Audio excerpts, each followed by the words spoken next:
Hello folks, this is a quick disclaimer at the start of this video, which I felt necessary to insert at a later date.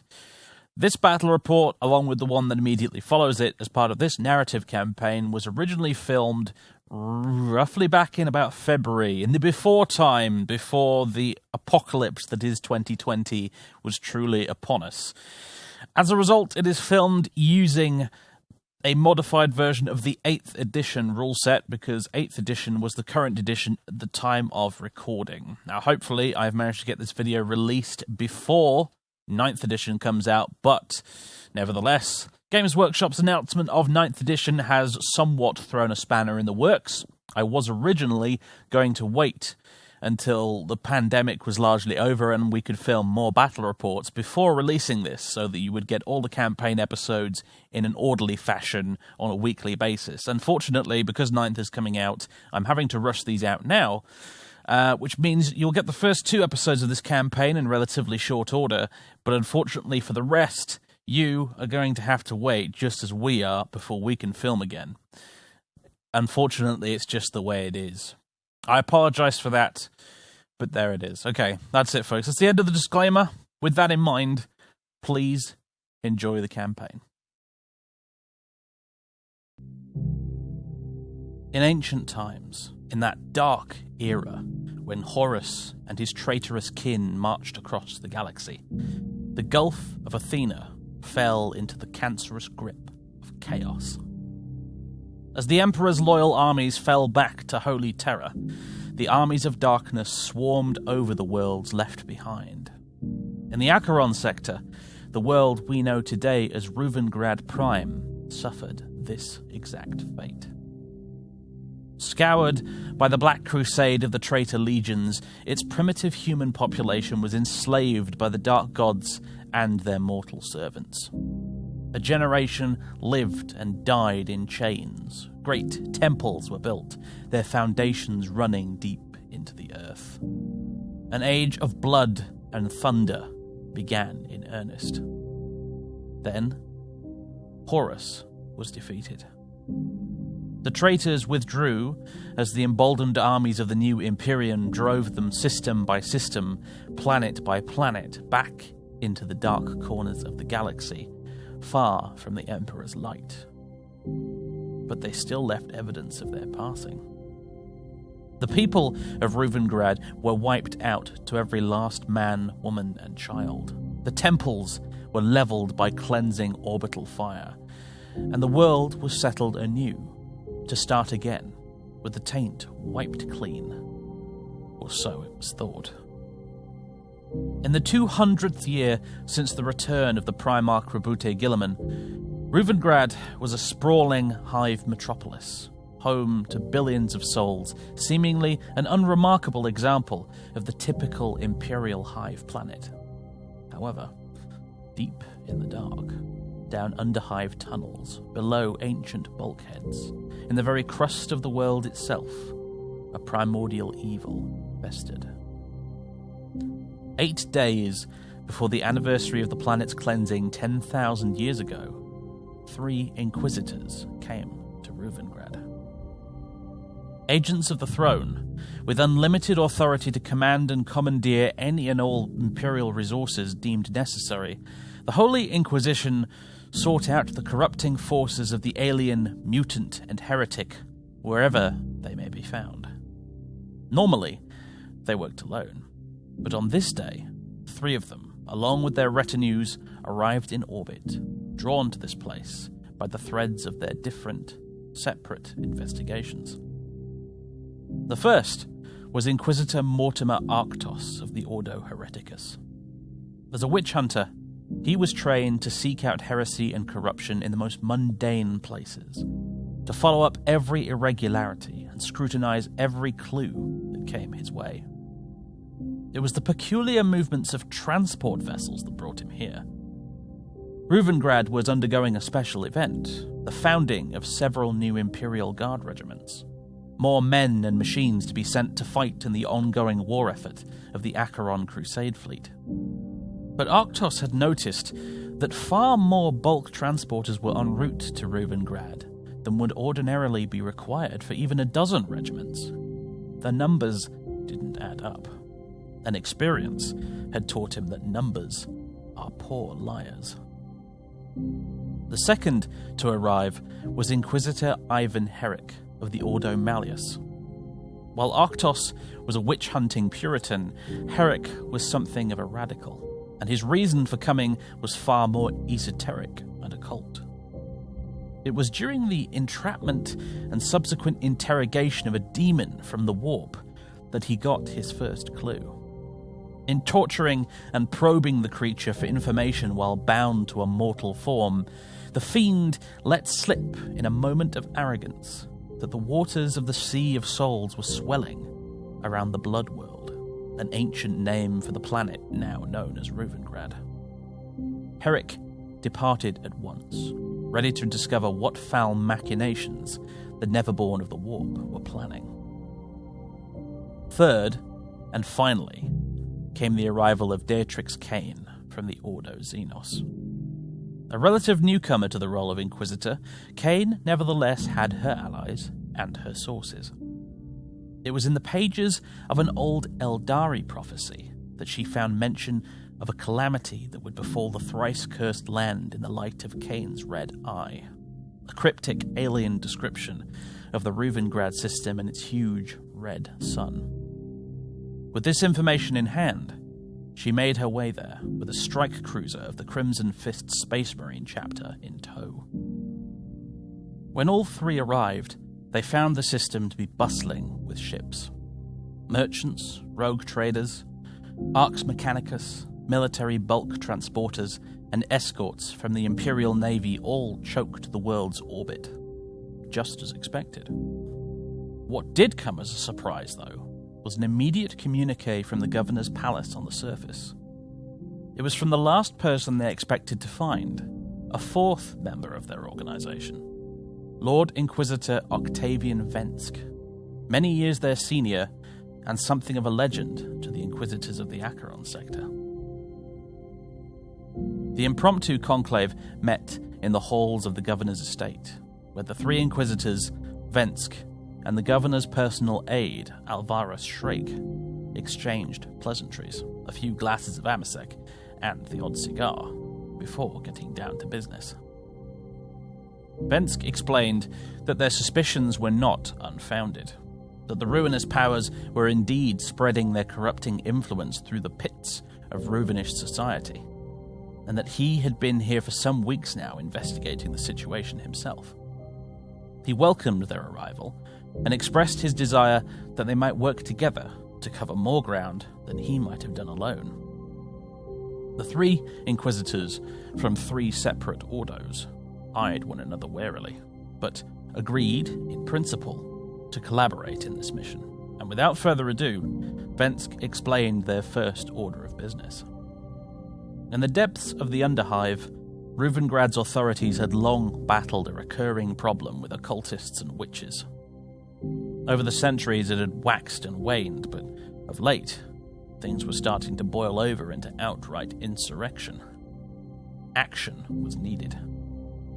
The largest and oldest of the great undercults was the Conclave of the Bloody Sabbath, a hyper-religious group that constructed heretical churches in the halls and caverns of the deepest levels of the Underhive.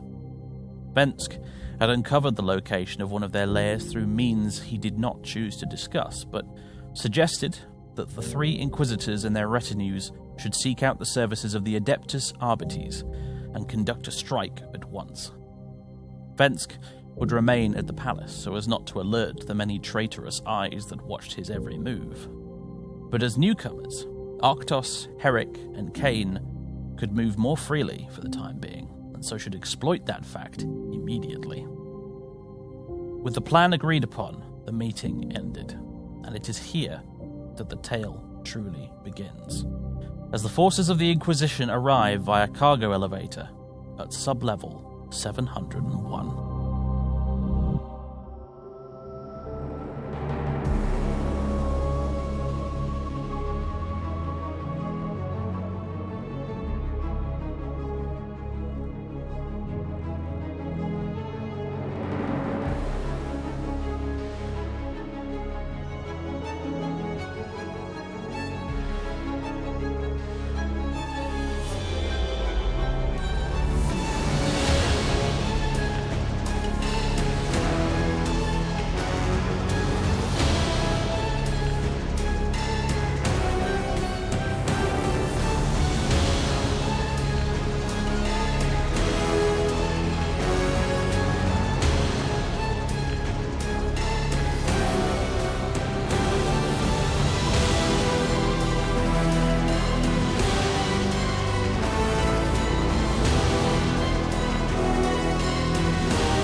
Ladies and gentlemen, boys and girls, my name's SorcererDave, and welcome to the new narrative campaign. 8 Days in Reuvengrad is what we've decided to call it. Title pending slightly. If it's called something completely different in the first video, ignore me. It took us a while to come up with a title. Okay, coming up with titles for stuff is not what I'm good at. But anyway, I'm here with Dan. Hello. It's the first episode of the campaign. Yes. And we've been planning this one for a little while. Planning is a strong word. It's a strong word. We've been Scheming. throwing ideas at a wall for a while. Let's put it that way. Let's call it brainstorming. Brainstorming, yes. We've been brainstorming this campaign for a while. And we're about to film the first episode for it. And I'm not going to lie, I'm a little bit nervous. Because it's very different to anything we've done previously. It's very, very story focused, very narrative focused. Can't promise you at all it's going to be terribly balanced. But hopefully it should be fun. You join us, folks, in the Underhive of Reuvengrad Prime. Lord Inquisitor Vensk, Octavian Vensk, has directed his colleagues to this place because this is where he believes the headquarters of the cult of the Bloody Sabbath is located. It's the largest cult in Reuvengrad. And this is where the Inquisition will start its search for answers. And so this is where they've come. Guided down into the lower levels by members of the Adeptus Arbites who know this place. And that is where we begin, at the bottom of an elevator shaft, with the Arbites leading the way, and the Inquisitors, along with their retinues, ready to storm this place and bring the fight to the foul heretics who dwell within the deepest parts of the Underhive. So here we have the three Inquisitors and their retinues, folks. Dan, would you like to talk us through them? Sure. Okay, so, well, first of all, let's start over in the corner with the non-Inquisitors. We have this group of Adeptus Arbites who are leading the investigation for now, or at least leading to this place, with Chastener Hector.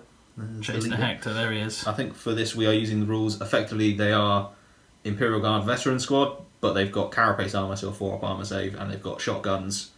And he's obviously got a plasma pistol and a shock ball, which we're just saying is a regular combat weapon with an additional -1 AP. Yep, exactly. Just for that. So that's that, nice and easy. Chastener Hector. There we go, Hector with a K. Ignore the orc skull there. We're not fighting orcs here. Yeah, you know he's a badass because he's got a trench coat. The Arbites are, for those watching at home who don't know, they're the space police, basically, in 40k, aren't they? I think people say they're a bit like the FBI or something. They're the big boy police that come and deal with big boy problems. Exactly. They're a little bit Judge Dredd. Quite fun, generally speaking. So you've brought these awesome old Necromunda models for them as well, which is fairly old. Awesome. They're oldish. Oldish, yeah. I mean, they've been replaced now, so that means they're officially old, I guess. I guess so. Cool. But anyway. Right, let's move this way to our Inquisitor Beatrix Kane of the Ordo Xenos. Lovely. She has brought a... Oh, sorry, I'm looking at completely the wrong ones. This is the one you meant, right? Her. Right, okay. And she's brought her retinue of acolytes. By default, acolytes have a las pistol and a chainsword. Yep. So they all have that, apart from this one has a plasma pistol instead of a las pistol. Yep. She's fairly new to the job of being an Inquisitor, but she seems to have quite some presence about her because she has recruited to her team Brother Hagen here of the Crimson Fists. Battle Brother Hagen, yeah. She has some allies with the Crimson Fists, so they've seconded one of their members to join in. Yep, the Crimson Fists are in orbit. She filed an official request and they sent one of their finest battle brothers here to join in with this expedition. She has a Contemner bolt gun and a force sword, for she is a psyker. Her psychic power is mental interrogation, which allows her to target a character and, among other things, it can gain information from them to get me more command points. And she also has a warlord trait in in this, all the Inquisitors have a Warlord trait Yep. set. And she has the Ordo Xenos one, which is Esoteric Law, which is a command point. If you use a command point on a 5-up, you get one back. Awesome. Command point farming Warlord trait. Bit of CP farming, excellent, right. So she's very much into her information. Should be noted about Brother Hagen as well. We kind of decided in this campaign that we wanted Space Marines, when they appear, to be a bit of a rarity, as they would be in the lore, and we wanted them, when they do appear, to actually be kind of have a bit of a presence about them, essentially. So Brother Hagen here, he might look like an ordinary tactical marine with a heavy bolter, but he's actually rocking 3 wounds and 3 base attacks as well. So he can kick ass, basically. Yeah. He can take a beating and he can kick ass. So Space Marines, hopefully a bit more like they are in the books and stuff that you read, as opposed to their typical tabletop rules. So you think, one Space Marine, surely that's no big deal. Well, hopefully, yeah, Brother Hagen, he is kind of a big deal, because he could beat anyone else here to death easily. You know, he is kind of a big deal. Kind of a big deal, exactly. So, moving on to Inquisitor number 2. Okay, so over here we have Inquisitor Ivan Herrick of the Ordo Malleus. He's also a Psyker, and his Warlord trait is Psychic Mastery, which means he has an additional power. He has Terrify and Castigation. Terrify is a reduced illusion and from an enemy unit and means it can't Overwatch. Castigation is like a kind of smite effect. It's an additional way of getting mortal wounds. Very good. And he's got a bolt pistol and a force sword. He's got his acolytes here. This is counting as a storm bolter for our purposes. Let's go with the Gatling gun. Yep. And the las gun is a hotshot las. Lovely. So it's upgraded. 18-inch range, rapid fire, 1 with a bit of armor piercing. It's like AP -2, isn't it? Yeah. I think so. But still needs strength 3. It's still only a las gun. So. And you got a Skitari Alpha or something? Skitari, yeah, he's a Skitari Alpha from the Forge World Riser joining in. He has some links there with Riser, because in a previous battle report, or series of battle reports, they acquired some knowledge of demons and the warp. Yes, if you haven't watched the Battle of Last Refuge that we did, which was a sort of 2-part mini-series, you may, if you have watched that, you may remember this guy. He was the I don't want to spoil it, but he was a particular Skitari Alpha of note from that little mini-series, and he's joined us again today. He might have been rebuilt a bit since then. Yeah, reassembled slightly. And then finally we have the nominal leader of the group, Inquisitor Mortimer Arctus of the Ordo Hereticus. He's pretty much a bit of a firebrand. It's not full Puritan, but he's definitely here to murder some heretics. Yeah, he's definitely, so he's more of a traditional Puritanish. Yeah, so he is a witch hunter, what he is. Versus, what was his name again? I'll remember them eventually. Herrick. Herrick's more of a radical, right? Yeah, I mean, look at his sword. Yeah, that sword isn't exactly. He's not full gone radical, but he's he's leaning. In it. He's leaning in that direction, right? Yeah. Okay, and then he's got a chainsword and an inferno pistol. He is not a psyker. Okay. Well, he's a witch hunter after all, exactly. Isn't he? But he does have a very strong will to defend himself against psychic powers, because that's the rule they get instead. Yep. And he has the Warlord trait No Escape, which means he effectively gets a 6-inch heroic intervention. And if anyone tries to run away from him on a 4-up, they're locked in combat and they can't go. Yeah. Which is pretty cool. I guess his little dog's nipping at their heels. Yep. And yeah, doggies. His retinue has got some servitors and some guys with. These are flamers, obviously. And he has also recruited a Sister of Battle. A battle sister from the Order of the Acheron Heart, who again you'll probably remember from previous battle reports that we've done on this channel. Yep. She's equipped with a flamer because, of course. And obviously they hate heretics. Yes, they are the sisters are the Chamber Militant of correct. The Order Hereticus, right? So yes, I believe I don't know if it's the current law, but at least when we were when this army was built, the Sisters army, the Sisters were split into 2 groups, largely one that basically did their own thing and one that's more closely aligned with the Inquisition. Right, and the Order of the Acheron Heart are closely aligned with the Inquisition. Because they used to be Codex Witch Hunters, didn't they? Exactly. As opposed to Codex Sisters of Battle. So, yes. All right then. Well, that's the motley assemblage of Inquisitors and retinues and hangers-on that are going to be undertaking this mission today. As for what they're going to be encountering exactly down here, nobody knows. They don't know. The tunnels, as you can see them on the table at the minute, are eerily empty, but we can tell you right now that they're not empty. There's all sorts of stuff waiting in here. But we're going to reveal that as the Inquisitors work their way through this place and open the doors and see what is beyond. So, no army overview type thing for the Chaos Forces in this particular battle. You're saying there's Chaos Forces? We can spoil about that much, I think. I've not done the intro yet, but that'll probably come up, I'm sure. Anyway. So, folks, as regards to the scenario, there is a malevolent presence deeper within the tunnels over there, in that general area.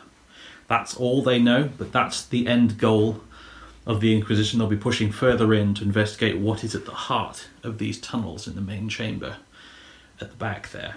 Beyond that, don't really know what to expect. As for the mission's other rules and stuff, walls. All these walls and stuff, they are considered to go up to the ceiling. So no shooting over them, no jumping over them, nothing like that. They are impassable. You can't shoot through them, you can't jump over them, anything like that. You've got to go through the doors. As for the doors, you can open them or close them once per turn. So as a unit moves up through them, the door will open, and following turn you can close it if you want to, but you can't open and close it in the same turn. Basically just to avoid you being able to open a door, shoot at everything outside, and then close it again. Because that would be cheeky. It would be very cheeky. It would be very cheeky, so you can't do that. What else? Character targeting rules. Normally in 40k 8th edition, as it currently stands after all the FAQs and stuff and whatever, Yep. you cannot target a character unless it is the closest enemy model regardless of line of sight. In this, because we're using a kind of zone mortalis setup with lots of tight corridors and rooms and things like that, we are waiving those normal rules. You can only target a character if it's the closest visible enemy model. So you will not be denied targeting a character over here because there is a cultist out of sight hiding there, for example. That will no longer be a thing. It is visible. Closest visible unit. That's what's going to apply in this situation. Just so we're on the same page. Command points. Yes. You will have some command points. Yeah. And Despite not being Battleforged, obviously. Obviously not Battleforged yet. This is illegal in so many ways in regular 40k. Yeah. We're in deep narrative play territory here. We're kind of making up our own rules. Damn it. It's narrative up to 11. Yeah. So you're going to start with command points. It's going to be 3 plus d6. You're going to get a random amount, basically. So go ahead and roll that now if you want. Bosh. What'd you get? It's a 5. So I'll take that. 5, 6, 7, 8 command points to start with, as if you brought a battalion essentially. So that's pretty good. And you've got all your usual Inquisition stratagems at your disposal. Yep. You've got the regular rulebook stratagems like interrupting in combat and passing morale. Yep. And additionally, for this campaign, there is an additional stratagem which I've made up, which you have access to. For 2 command points, you can make me re-roll a dice. Mm-hmm. Me is the antagonist player, if you like, the sort of pseudo dungeon master of this scenario. You can spend 2 CP to make me re-roll a dice whenever that happens to come up. Just for because a lot of people have said when playing 40k, it'll be fun if I could make you re-roll a dice for the command point. Well, now you can. Let's see if it is fun. Yeah, we'll see what happens. So there we go. That's about all there is to say, folks. So we're going to come back at the start of turn 1, effectively, although we're not really going to be keeping count of the turns in this particular scenario, I don't think.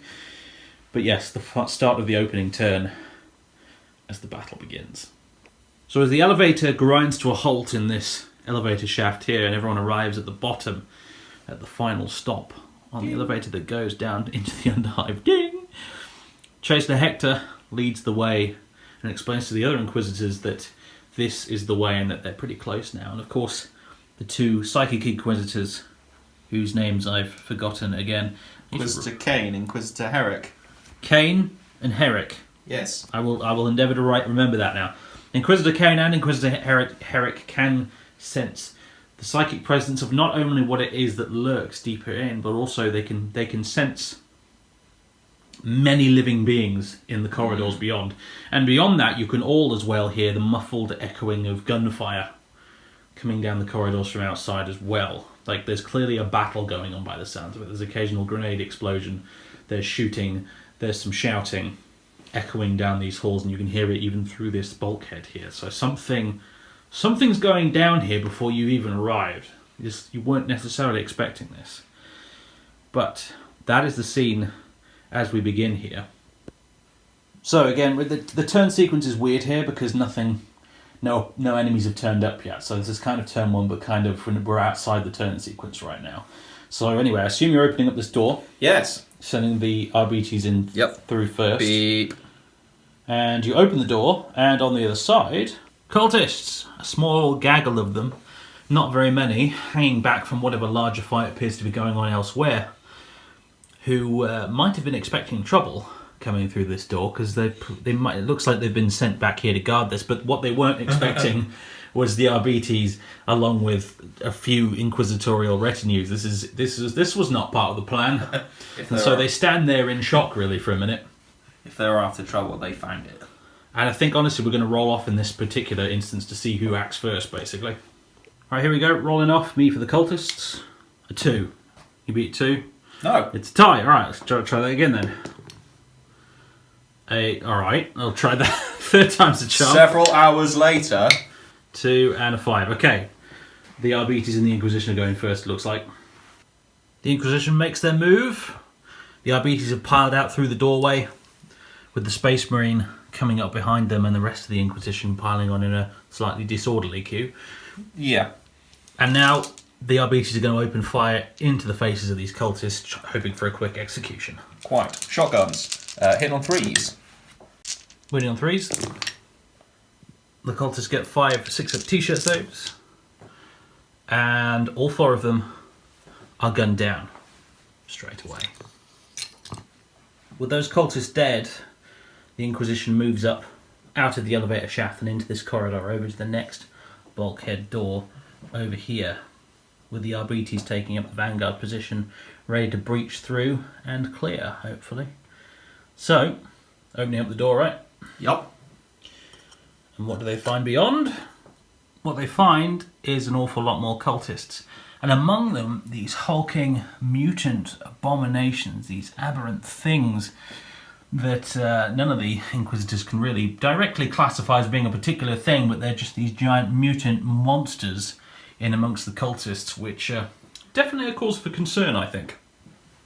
Now, again, in this scenario, we're going to roll off to see who reacts first, and rather than re-rolling a dozen times, like last time, I've decided that in this particular instance, ties will go to you, because you, for the second at least, still have the element of surprise on these guys. They weren't expecting you to turn up, so... A 6. 2. Yeah. Okay. Apparently they were expecting me to turn up. I guess they heard the commotion out here, they heard the gunshots. That would make sense. And they've had a second to prepare for you arriving, so... Now it's the cultists' turn to react to you. So the cultists start their movement first this time. Starting with this big fella, moving up here. And this gaggle of cultists moving up as well, along with the other chonky aberrant, and the group of cultists at the back, moving up to the barricade and hugging cover, ready to start shooting. Speaking of shooting, this squad of cultists going first, firing their first load of shots straight into the RBTs, who are obviously the first target that they can see in front of them. Auto guns and auto pistols first, hitting on 4s, and every single one of them apparently have Stormtrooper aim. Nice one, Dan. I don't know what you jinxed the dice there with a bit of voodoo magic. That was crazy. Unfortunately, this squad of cultists also has a pair of guys with flamers in it, though, so this is going to be 2d6 auto hits. That's 6 in total. Wounded on 3s against the toughness 3 RBTs. And 5 4-up saves with their carapace armour. I'll take that. Bossed every single one but one of those. So one of the RBTs goes down, covered in molten promethium, but the rest of them managed to duck out of the way just in time, it seems. Speaking of ducking out of the way, these cultists at the front hopefully have the good sense to get their heads down, because the cultists at the back are now firing again at the RBTs, starting with all of their auto gun weapons. Hitting on 4+. This lot's aimed slightly better. Maybe they're slightly less surprised. Now wounding on 4s. Ooh. Oof. You have got 5 for Carapace armor. Don't worry, I'll just pass them all again. Yeah, okay, fair enough. He does what he says. What can I say? All right, these RBTs are getting very lucky here. We also got a couple of bolt guns. They're just good at their job. Was it just the one bolt gun? I think it's just the one bolt gun. Rapid firing. Hitting on a 4, it hits once. And wounded on a 3, it wounds. Another 4-up save. No. This time, not so lucky. Another Enforcer goes down to a bolt shell in the chest. Yeah, that makes sense. Bolt shells are a little bit more heavy duty. Okay, that's all the shooting done. Let's go ahead and do some charging. And this big fella, he's going to charge straight into the RBs at the front here. Pretty much can't fail that charge, but feel free to overwatch him. I will. 2 shotguns. 6s. Nothing. Nothing. Plasma pistol. Plasma pistol. Not overcharged. Good. Good, yeah. Otherwise it would have been the end of chasing a Hector there. Alright, the Mutant Charge, so he's going first. None of the others are charging just yet. They're kind of waiting back a little bit, letting this big guy do his thing. And he's got 4 flat attacks.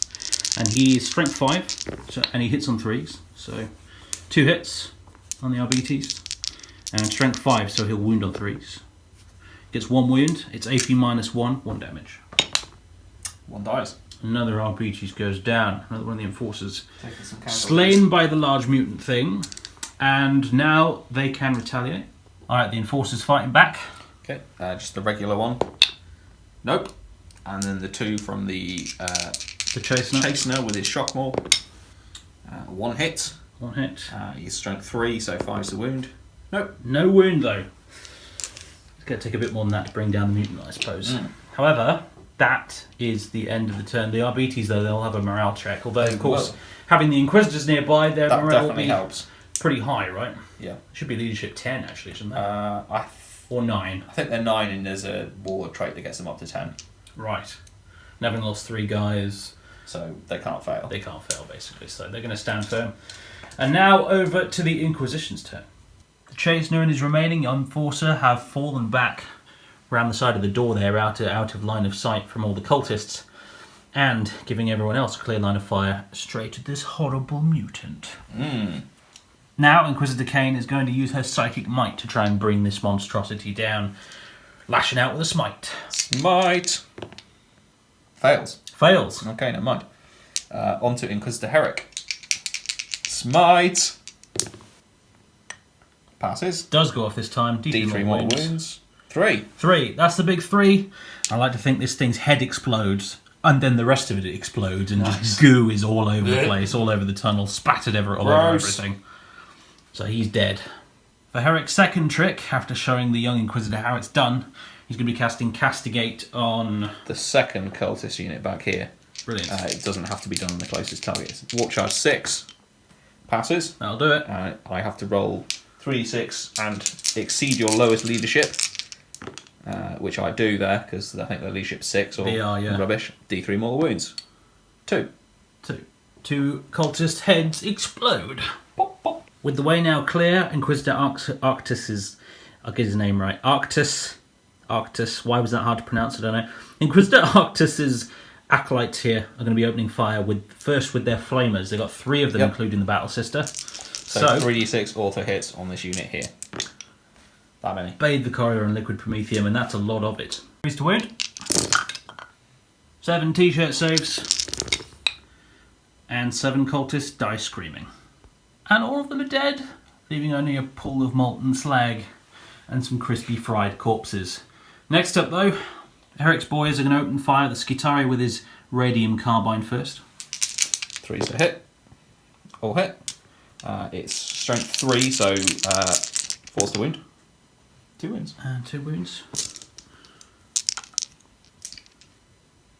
2 t-shirt saves. Makes 1, fails 1. Although actually being behind a barricade, these guys get cover, but you'd still fail that anyway. Correct. So this guy's going to go down. Next up, the hotshot laser rifle from this acolyte here, and we actually forgot about the Order Hereticus rule which means you get to reroll hits and wounds against the Chaos unit with all the Yes. Heroicus units. We forgot that with the Flamers, basically. But remember going forward. It would have been awkward because she doesn't have it, but they do, so we would have had to split them. But Yeah, true. we'll figure it out next time. Anyway, Hotshot Lads hitting on a 4, re-rolling because they're Chaos. Wounding on a 4. Yes, and it's minus loads. And it's -2, One so minus even 2. with the barricade cover, one of them goes down. This did with the shotgun, I think. That's the end of the Inquisition's turn. Morale for this cultist squad, they lost 4 guys this turn, so leadership 6. Ooh, the rest of them are all legging it. Quite understandably so. Although the big mutant here, obviously, not going anywhere. He's probably too stupid to even figure out why the others are running. Unfortunately, it's safe to say the element of surprise has been lost. The sounds of all of that shooting and extra gunfire has attracted more enemies from beyond. These cultists emerge through this door, and another one of these mutants emerges through this door. And this mutant, of course, who's moved right up into your faces here, ready to go charging in and ripping and tearing, basically. Unfortunately, as it stands, Inquisitor Arctis himself is the closest thing those cultists can see right now. So they're going to open up with their auto guns straight down through the gap here, and he is going to be their primary target. Luckily, some of his acolytes will be able to jump in front of the bullets, or perhaps he'll be pushing them in front of the bullets. We don't know. Either way, little from column A, little from column B. Yeah. Either way, 7 autogun shots coming in at the Inquisitor, hitting on 4s. Winning on 4s. 4 saves of whatever kind you fancy making. Okay, So. he's got a 4-up armour save first of all, and then if he fails them, he can pass them off onto his pals. Yep. Okay, failed 2. Right, 2 up. An acolyte can take that instead. Yes. 2 of his acolytes valiantly sacrifice themselves Well, they for were their master. servitors, so Yeah. Down go the servitors, and he doesn't take any damage just yet. that was their only job. Now, this mutant with his big cleaver, he's going to be charging straight up the gut, right down the middle, at the first thing he can see in front of him, which is Inquisitor Herrick. Needing a 5-inch charge, which he definitely makes. Herrick can obviously feel free to Overwatch. Missed. Oh, Misses. you're a demon or a chaos thing. Reroll. I am, yeah, reroll. That hits. Does hit. Bolt pistol doesn't wound. Reroll. Does win that time. Okay. Hey. And he has a 4+ save, this Good big thing, ability. which he does make. Okay. It was a valiant effort, but all for naught, unfortunately. Heroic intervention is a thing. It is. Feel free to do so. So Arctis and Kane also Yep. aiding their colleague there, but it will be the mutant that goes first. The Mutant Abomination has 4 attacks, going straight into Inquisitor Herrick. Hitting on 3s, and wounding on 3s. 3 at -1, 5 ups. Ooh, he makes 2 of them, fails 1. I'll see if we can pass off onto an acolyte. Yeah. He does, so another acolyte bites the dust, jumping in front of the beast's great cleaver. And now it's the Inquisition's turn to try and bring this beast down. Now it's Herrick's turn to strike back. 4 attacks with his 4-sword. Hitting on 3s, but he can re-roll because you have the chaos keyword. He is Ordo Malleus. There we go. And wounding on 5s because you're toughness 5, I think. But again, he can re-roll. Or 4s, whatever. He's only strength 3 anyway, so 5s, but re-rolling again because you are chaos. Yep. Only 1 wound. 1 wound. AB -3 for -3, so he power doesn't have a save. Okay. How much damage? D3 damage because it's a 4-sword for 3. The mutant is toast. He did it himself. So with a swift cut of his sword, Herrick beheads the beast. And now, that's the end of the cultist's turn. Time for the Inquisition to react. Perhaps push forward through here. Don't know. It's up to them. The Inquisitorial retinue surges forth to clear this room and wipe clean the heretic taint from this place, led by Chastener Hector, not cowed, even slightly, and Inquisitor Arctis at the front there as well. Inquisitor Kane, hoping to make up for her previous failure, is looking to smite this mutant abomination with her mind bullets, and again doesn't quite manage it. No. You can tell she's the rookie, I suppose. Yeah. Okay, and Herrick now, where is he? There he is. Hoping to show the rookie how it's done. He's going to be smiting these cultists over here because they are the closest to him. Just about. Just about with a 5. For 1 mortal wound. 1 cultist drops dead. And we'll do Castigate on them as well, since I know they've got low leadership. Passes. And then with 3 dice, beat their leadership of 6. Which Yep, you do just quite about. easily. Another 1 mortal wound. Another cultist. Head explodes at the back there. Next, Arctis levels his Inferno pistol at the mutant, which is just within range. So that's not the mutant to live. Quite. Hits. Oh! It's strength 8, so that wounds. -4 AP. -4. He doesn't get a save at all. D6 damage. D6 damage. 4. That mutant is no longer a mutant. It's molten slag is what that mutant is. Next up, the 2 flamers in Arctis' retinue, bathing these cultists in liquid promethium. Go for it. 2d6 auto hits. Hello. It's the full 12. You brought the special brew. This is 3s to wound and re-rolling because you're Ordo Hereticus, right? That is correct. With the re-roll, that's all of them. All successfully wounded. 12 5-up saves for being behind the barricade. And it looks like we only made 3 of those. That was a 5. That is a lot of dead cultists. Amidst the screaming and dying, only the cultist champion and the flamer remain standing. And Brother Hagen, the Crimson Fist, has decided he's going to try and finish both of them off with his heavy bolter. I've got 3 shots with his heavy bolter, hitting on 4s, and we decided, because he's a Crimson Fist, we're going to let him have his Crimson Fist rules. So 6s will generate additional hits here. Yep. So 4s because he moved. 2 hits. Excellent. 1 for each cultist. 3s to wound because it's a heavy bolter. Oh, 1 wound. 1 6-up save. Got 1.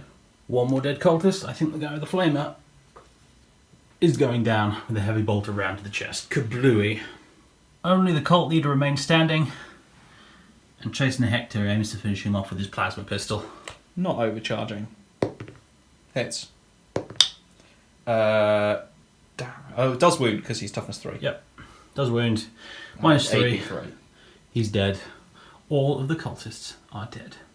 So the Inquisition moves up past the bodies of the dead and the dying to occupy the rest of the room, gathering their forces around these 2 bulkhead doors which lead into the next area, with Herrick. Mm-hmm. Is that his name? Yep, that one. Yep, good. That one, yeah. Herrick and his gang heading up this door, and the Chastener and his lone enforcer, along with Arctis, line up this door, and the rest of them waiting cautiously at the back. So, opening up the doors, I assume? Mm-hmm. What greets the Inquisition beyond the doorways is a sight they potentially did not expect to see.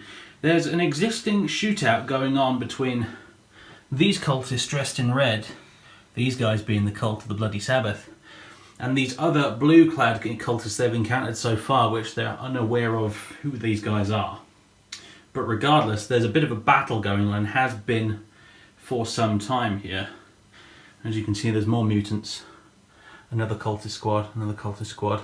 And at the back here, the commander of these blue cultists barking out orders to his subordinates from behind cover of his squad there, and a couple of extra mutants. So, that is what greets the Inquisition as the doors open. It's time to roll off again to see who reacts first. And in this particular case, I'm going to win ties, because they're expecting you. Boom. Damn. Damn, both rolled 6s, but I win the ties. Nice. So, here we go. let's see what happens. Over on this side of the room, the cultists advance towards the barricade with their opponents on the other side, a couple on either side dying to incidental order gunfire, and this mutant about to crash right into the front of them. Meanwhile over here, mutant number 2 is crawling up around the corner there. Mutant number 3 is heading straight through the doors, straight at Inquisitor Herrick, and those cultists are joining him with the cultist commander at the back. First up is going to be 11 autogun shots from the cultists going into the Inquisitor himself. Herrick at the front here. Hitting on 4s. And thanks to the cultist commander at the back there, he allows them to re-roll 1s within 6 inches. So, re-rolling those 1s. We get an extra hit. 4+ to wound. And 3 4-up saves on Inquisitor Herrick. He fails 2, but on 2 pluses, his acolytes can jump in front of the bullets. Yep. Which they do. That guy and that guy. The two flamers in the cultist squad are firing at, well, it was a squad of acolytes, now it's just him, really. Him in the Skitari anyway. 2d6 auto hits. Oh, not a problem. Ran out of Prometheum. Apparently they've already spent most of it on the opposing cultists fight. But they do both wound though. Okay, so we've got let's start on the Skitaris who's got a 4-up save. No, he's dead. And the other one, also dead. Both acolytes down. Herrick's henchmen have fallen, unfortunately. He stands alone. With that shooting out of the way, this horrifying mutant is going to charge right up into Herrick's face. Can't fail that charge. You can overwatch though. Reroll. Nope. Nope. And this other abomination here, he's got a 5-inch charge to get to Inquisitor Arctis. Because that's what he can see right now. This guy, this mutant thing, doesn't realise that the Chastener and his Enforcer are around the corner, so he's not charging them, he's charging the Inquisitor, needing a 5-inch charge, which he fails. Excellent. I'm going to shoot him in the face with an Inferno Pistol. Very good. Reroll. Reroll. Ah. Close but no cigar, the Inferno Pistol misses and melts a girder or something behind the mutant, which decides to cower back slightly around the corner, thinking better of charging straight into that after having whizzed past his shoulder, or what passes for that thing's shoulders anyway. Time for this hulking abomination to lay into the Inquisitor. 4 attacks, hitting on 3s. Doesn't get any re-rolls because he's just out of range of the cultist commander. Wounding on 3s. 2 wounds. 5 ups then, because it's -1, isn't it? Ooh. 2 through. Ooh, these are 1 damage a pop. That's lucky for you. Yes. The Inquisitor has 3 wounds remaining, and now it's time for him to strike back. 3s. Will he behead this monster like he did the previous one? All hits. 5s. And 1 so re-rolling. far, and re-rolling. Because he's Ordo Malleus. Just the 1. Just it was enough last the one. time. It was. 80 -3. So no save. Add D3 damage. There you go. It was enough. He decapitates the second beast. It actually has 3 heads, so he decapitates all 3 with a single stroke, and it's really awesome. What a hero. Down it goes. Now it's the Inquisition's turn, and this is how things look after their movement. Inquisitor Arctis and his cohorts, along with the 2 remaining enforcers, have advanced straight through into this room, right past that mutant there, and into the face of these battling cultists. He doesn't care what side you're on, you're all heretics, you're all going to die. Exactly. Over on the right flank, Inquisitor Herrick is being an absolute hero and is trying to flank around the side of this unit of cultists because he's going for that commander at the back there. He's got his eyes on the prize. Meanwhile, at the back, our rookie Inquisitor, there she is, Inquisitor Kane, with her acolytes and Brother Hagen. They're holding up the rear, which may prove to be a pretty wise decision. We'll see. Right. It's the Psychic Perhaze. We're going to start with Inquisitor Kane. She's going to be smiting these cultists, right? She is. I'm not going to roll a 4 this time. Oh, she rolled a 3. She just can't. Okay. Bless her cotton socks. I feel so bad for her. Anyway, she's trying. She's really trying. Okay. The psychic presence deeper within the tunnels must be particularly messing with her, I suppose. Right. Herrick, smite on the cultists. Very good. Oh. Wow. Okay. Something freaky going on with the psychic field. And then he's going to cast Castigation on this guy. On the commander. Very good. No, he's not. He's not. Actually, I'm going to use a command point. Yep, might as well. I've got several. I haven't used any yet, so here we go. Roll that. There we go. That's it passes, much better. And on a 5-up, I get it back for her esoteric lore. Yeah, I do. Nice. She's worth something. Now, he is no wimp, this guy. He's leadership 8. I should tell you that right now. So, see what we get. That'll do it. That'll definitely do it. D3 mortal wounds. D3 mortal wounds. For 3. Big 3. That leaves him on a single wound remaining. Excellent. His cult leader is still alive, but he did not escape Herrick's psychic onslaught, in spite of the fact that it seems whatever lurks further within is actively messing with the psychic abilities of both the Inquisitors here. So, now he's going to open fire with his bolt gun? Bolt pistol. Bolt pistol, sorry. Into the cultist unit. 3s, re-rolling because they're chaos. That's a hit, a 6. 3s to wound. Wounds. Wounds. T-shirt save is failed. 1 dead cultist. Next up, Inquisitor Kane firing her Condemner bolt gun into the cultists. Yep, they're not psychers, so effectively it's just a normal bolt gun. Yep. 1 hit. She can't reroll because she's Auto Xenos, and as far as I can tell, they are not aliens. They're not aliens. They may be many things, but they're not technically aliens. And it is a wound. It is a wound. And it is a failed save. Boop. 1 more bites the dust. Now it's Kane's Acolytes opening fire on the cultists, and the red Winter's dice is the plasma pistol. Okay, so 2 last pistols hits, and 1 wounds. T-shirt save is made for once. Fair enough.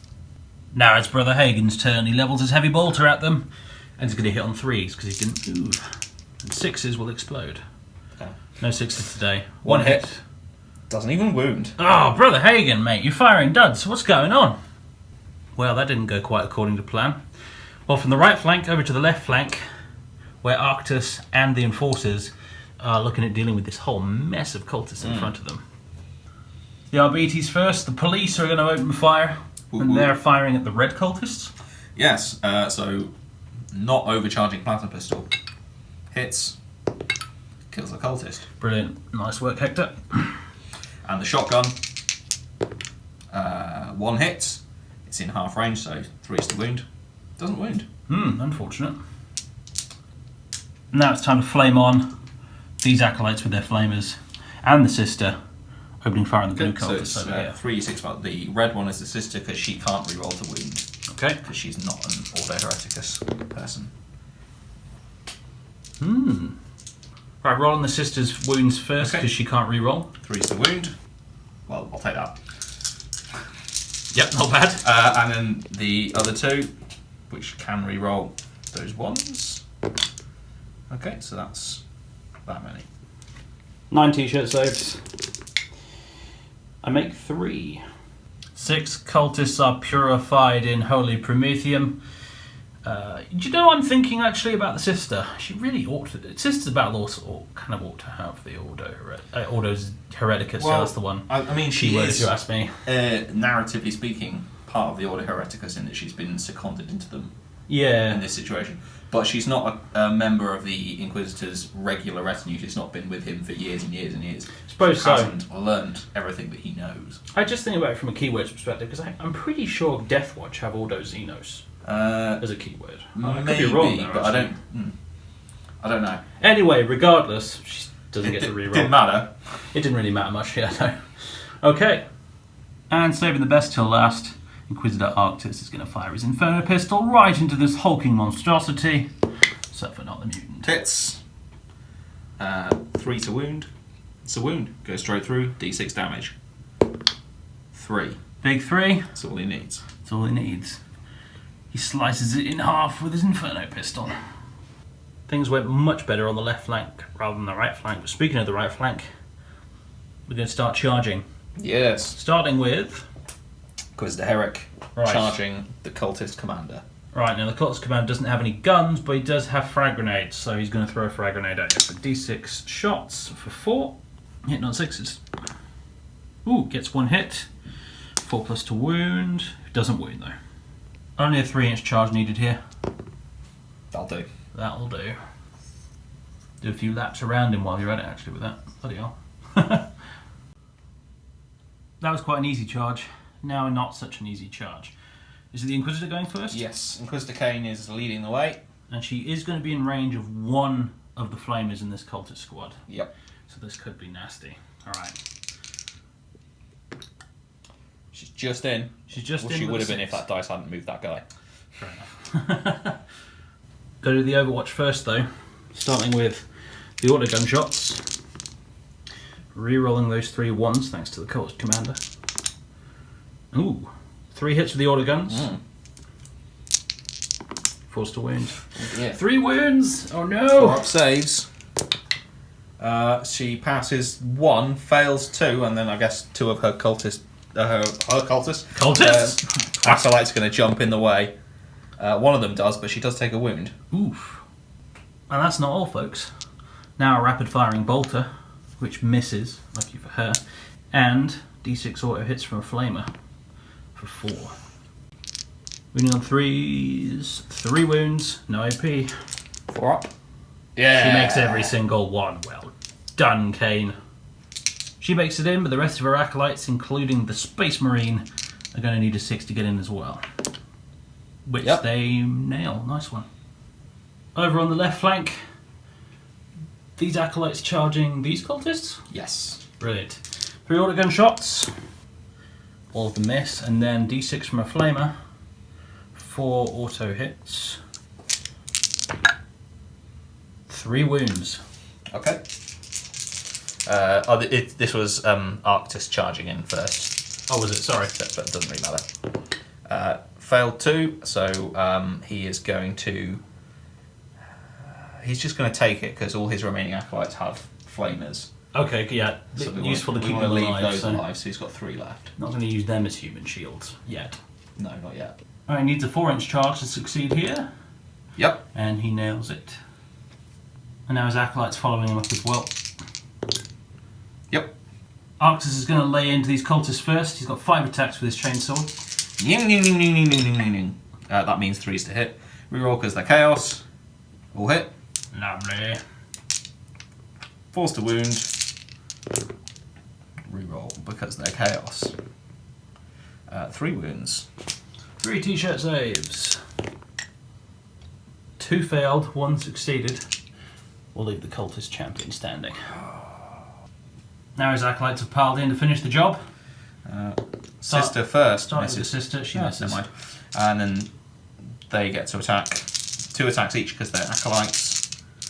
Hitting on 4s, but they reroll because you're chaos. And they do have the Ordo Hereticus rule. Very nice. 4s. Reroll again because you're chaos. Okay. Just the 1 wound. Just the 1 wound. T-shirt save. We got He it. does go down. Finally. Good stuff. Now over on the right flank, well, we've just remembered that acolytes do actually have chainswords, so they get +1 attack each. Yeah. Didn't matter in the end, but hey. However, you're starting with Brother Hagen. Yes. Because he's got 4 attacks, because we're using our new and improved beefy lore accurate Space Marine stats. Yes. Lore accurate in air quotes, but hey. Yeah, depends where you read. But here we go. Oh. He's not lore accurate. That was 1 hit. You could, yeah. It wounds. And a t-shirt save. At least he killed 1. Yep. Okay, fair enough. He's just getting warmed up, it's fine. Now it's the rest of the acolytes taking their turn. It's 9 attacks each. Well, 9 attacks each. 9 attacks in total. What am I talking about? 9 attacks each would be pretty good. That's only 2 hits. Being Ordo Xenos means they can't re-roll any of those, so 2 wound rolls then. Both are successful.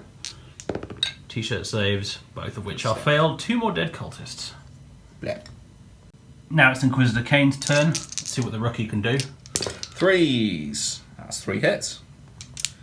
And 4s to kill because it's a 4-sword. Yep. That is 3 dead. 3 That's more not dead bad, cultists. That's pretty good, yeah. She did better than the Space Marine. And that brings us to the final climactic fight here. Herrick versus the cult leader. Right.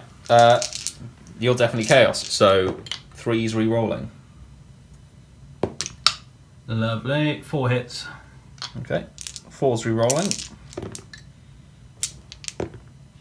That's 4 wounds at -3, doing D3 damage each. He has a 4-up save, so he gets no save. He is very, very... well, Yeah. I say he's dead. He's not actually. I've knocked him unconscious, and I'm going to take him hostage. And I believe you forgot to mention you were using that stratagem on camera. Would you like to mention it now? well, I didn't realise you were actually using it until you just said it now, so... well, you use it when they're killed. Oh, do you use it after they're killed? Okay, right. So you're using a stratagem now you've killed him? Well, I haven't killed him. I have seized him for interrogation. Right. The seize for interrogation stratagem for Inquisitors. Use it in any phase after a character unit is destroyed within 3 inches of an Inquisition unit from your army. I gain D3 command points. Oh, lovely. And you subtract 1 from the leadership characteristics of all enemy units until the end of the battle. Well, in this case, I think it's probably going to be all the remaining blue guys. Yeah, there's not many of them, but they're -1 leadership. Very nice. So I have seized. So that costs you 1 command point. Yes, which I might get back on a 5-up. I do. You do. You rolled a 6 there. Nice. And then I get D3 back from interrogating him. Just the one. So you're up 1 command point. Yeah, from when I started, so that's not bad. And now that you've captured him, that will potentially have story consequences later on too, because you'll be able to interrogate one of the cult leaders. What are you doing here? Why are you attacking the other cult? What's going on? Yeah. Answers. Well, the Inquisition have done a pretty good job of clearing this corridor. For the most part, there's still some stuff remaining.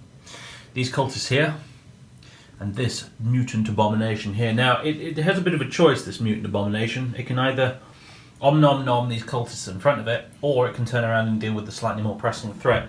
Because this thing's a bit big and stupid, I'm going to randomise it. On a 1, 2, 3, it's going to go after these cultists. On a 4, 5, 6, it's going to turn around and go after these guys.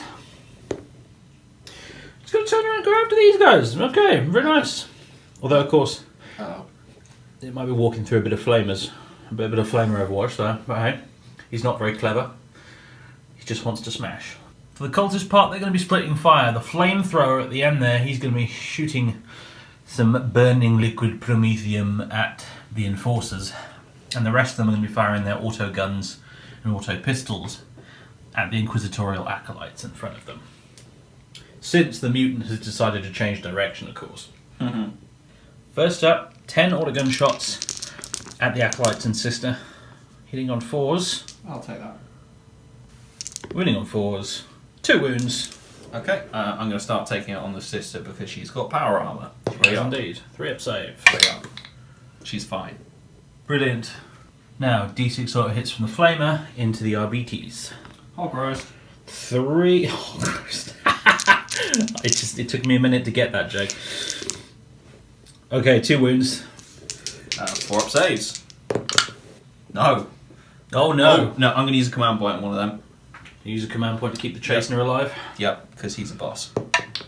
It doesn't. Oh, I really wanted you to roll that. And I don't get it back either. Damn, never mind. The chastener and his enforcer have finally fallen. They did good. Crispy fried... crispy fried bacon. Anyway.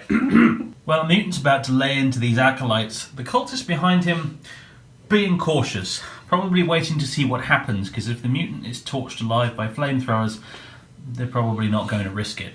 Then again, if he does get in and makes a bit of a mess of them, they might gain some courage and decide to charge in as well. We'll see.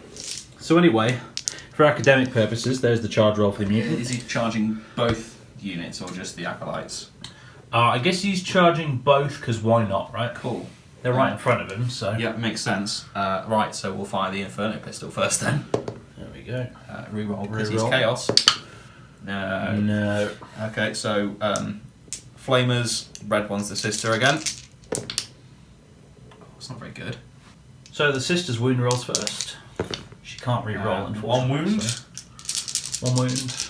And then the acolytes who can re-roll. Which is good.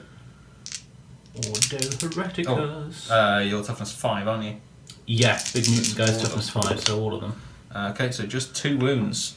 2 wounds in total. No AP. No AP. 4 up saves. Makes 1, fails 1. Okay.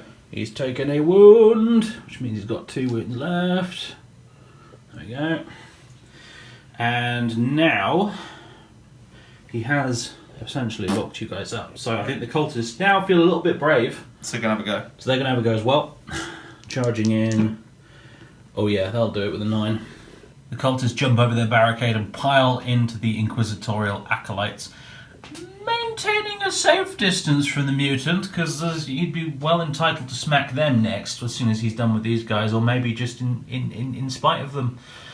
You know, so they're staying away from him, and they are engaging the acolytes. But it's going to be the mutant striking first. He's going to split his attacks. 2 of them are going to go into the acolytes, 2 of them into Inquisitor Arctus. Let's go with the acolytes first. Hitting on 3s. Wounding on 3s. 2 wounds at -1. Alright, so we're going to tank on the sister first. Yep. So 4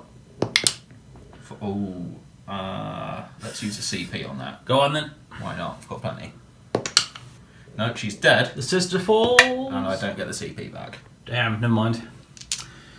And then the 2 attacks on the Arctus. Both hit. Both wounds. -1 again. 5 up then. No, it takes them both. You got 2 acolytes left. Does, and he has 3 wounds, so he'll be on 1 wound left. I think I need both those acolytes alive at the moment because I'm going to interrupt and attack the cultist first. Right. So I think I'll have to take him. He's down to 1 wound. Dan's now spending 2 CP to interrupt combat with his acolytes. We're going to try and batter as many cultists as they can. Yep. Since the Inquisitor doesn't need to interrupt against the mutant. Yep. Technically, they have chainswords. I think. Yeah, they do. Yeah, they swap the pistol for the flamer, I think. Yep. This is 6 attacks between them, and it's re-rolling everything because they are Ordo Hereticus. Damn right. 4s. Oh.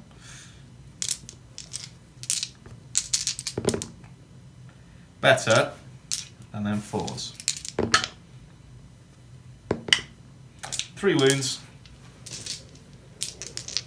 T-shirt saves fail all 3 of them. Cool. 3 cultists fall. Perhaps that'll make all the difference. Now it's the cultist's turn to whack those acolytes. We've got 8 attacks in total. 4s to wound. Ooh. Oh dear. 4 saves. 5 ups. No, those acolytes are dead. The cultists consolidate further into the Inquisitor, and now he's going to lash out at them, did you say? Yep, he's going to turn around and chop the cultists up with his chainsword, because they seem like a better target. Right, so he's got his Inferno pistol lined up for the spawn in a minute. Yep. Right, so 3s and 4s, but re-rolling everything. Okay. 4s to wound. That is 4 wounds. 4 saves with the T-shirt variety. We make 1 of them. We fail. 3. That's 3 more cultists dead. That's the champion. We'll leave him alive. 2, 3. The champion and flamer. Champion and flamer are still alive. Yes. Classic. And as the dust settles, that means we're going to morale check for these cultists to do. The leadership 6. They lost 6 guys, which means the remaining 2 leg it this way back through the door to warn everyone else further within what's happened, I suspect. They're going through that little mini door there, right? Yeah, I So guess the main that door isn't that open. little tiny hatch at the front there. Seems fair. Back over to the Inquisition's turn, and well, they're running to aid their colleague down here, but Arctus is stubbornly remaining in combat with the mutant, Yes. confident quietly that he can finish it off with his Inferno pistol, I suspect. Done the job so far. So Right, here we go. Here we go. That's a hit. That is definitely a hit. Not a wound. Not a wound. But you'll reroll because you're chaos. Oh, That's a problem. Oh, that's not good. Oh dear. Critical error by Arctus there, I think, possibly. Well, Could be a problem. he still gets the chance to fight first in combat at least. Just before that, though, he's just within 12 inches. Psychic stuff. He's well within... Oh, that's a good point. There's a fucking psychic face. Forgot about that. I was not thought that's what you measured up for. I was going to charge. So that's your insurance there, really. Bit of smiting. Yeah, well, we've kind of gone past that, haven't we? But if we can go back, I'll do that now. Sure, go back and... Yeah. Right. He's going to do a smite. Yep. Yeah, that'll do it. Yep. Fair enough. 3 mortal wounds. Dead mutant. Arctus breathes a sigh of relief. Yeah. Oh, yeah, there's a psychic phase in this. Because the Herrick pulling his arse out of the fire there slightly. Okay. Yep. Good stuff. Though I'm sure he'll never admit it, but you know. Right. I mean, what happened is the Inferno pistol was fired at the same moment the psychic power killed him. Yeah. So he was like, I totally did that. Both claiming the kill for that one. Yeah. Well, with that skirmish over, the remaining Inquisitors...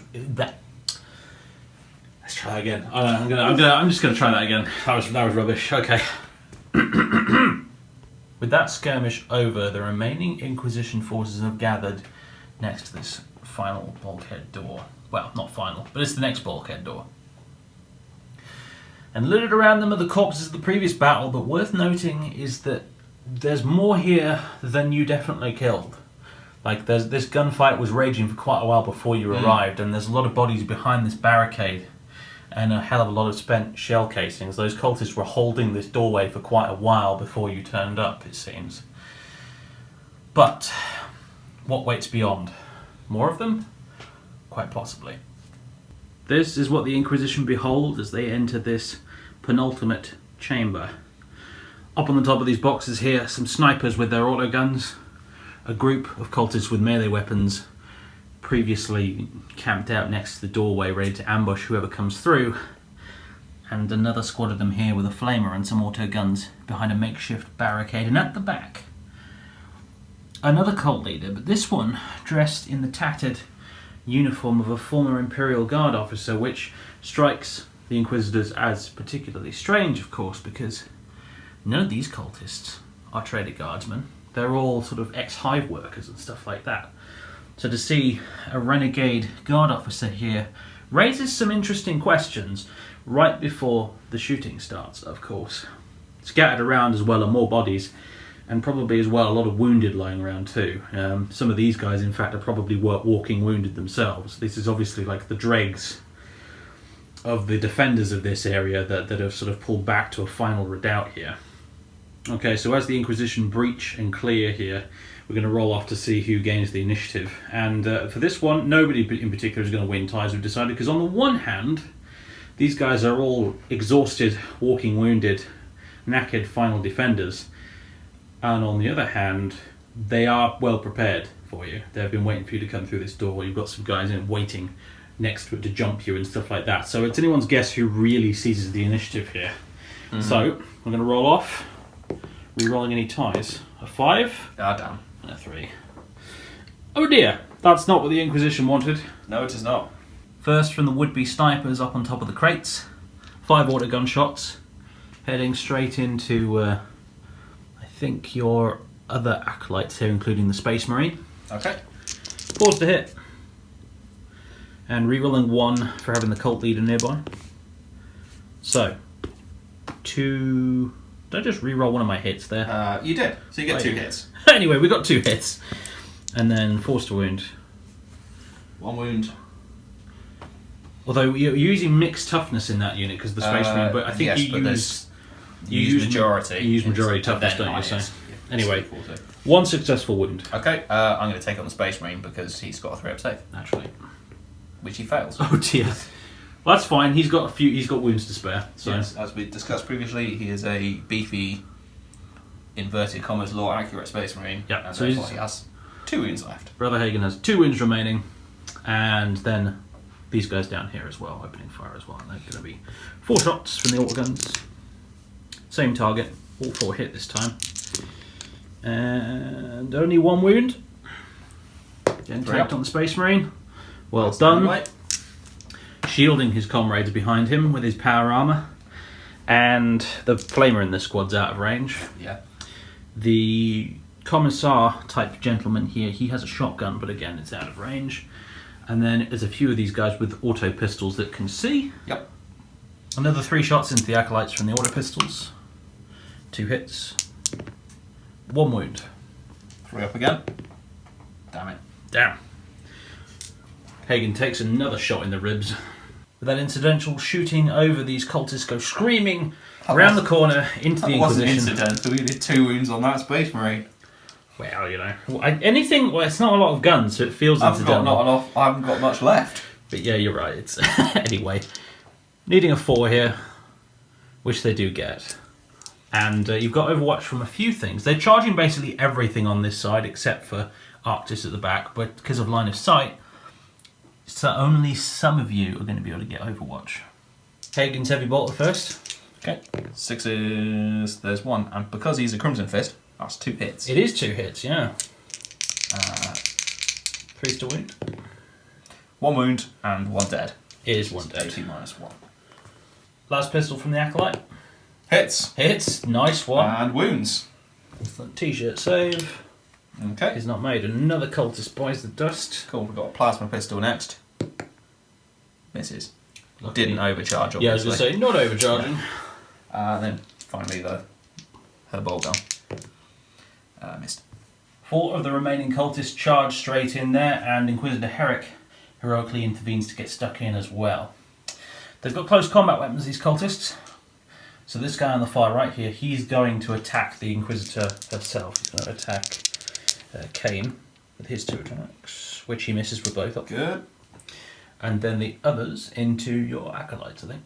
Winning on 4s. Winning on 4s, because that's the majority toughness, and fails to wound dramatically. I needed that. Yeah, you did. Inquisitor Herrick, being an absolute hero as usual, steps up to the plate, 4 attacks with his 4 sword. 3s to hit and re-rolling because you are chaos. Yep. And he hates chaos. Well, hate's a strong word.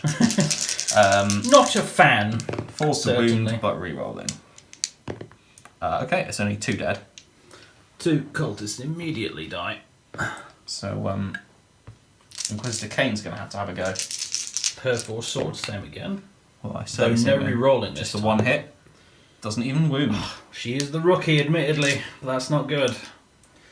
Brother Hagen. Brother Hagen! 4 attacks. Yep. 2 hits.